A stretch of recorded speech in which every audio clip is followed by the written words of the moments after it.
પુષ્પા કાકી, મારું નામ મયંક છે અને મારી ઉંમર 21 વર્ષની છે. આ વાત અમારા ફળિયામાં જ રહેતી અને પીતાંબર કાકાની બૈરી પુષ્પામાની છે. એની ઉંમર હશે કંઈક 32 જેટલી અને એની મોટી ગાંઠ ભેંસના ફૂલા જેવી જ હતી. આ બૈરી બહુ જ ઝઘડાળુ અને લુચ્ચી છે એવું બધા જ કહેતા હતા. પણ અમારે લોકો સાથે એના સંબંધ સારા હતા. એ તુવેર હોલવા અને બીજા નાના નાના કામ કરવા માટે મમ્મી પાસે આવીને બેસતી હતી અને બેઉ અલકમલકની વાતોએ વળગતી હતી.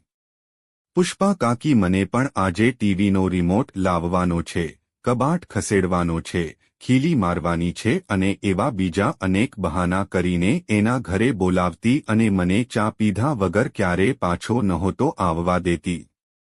મને ખબર હતી કે આ મોટી ગાંડવાળી કાકીને મારો લંડ જોઈએ છે.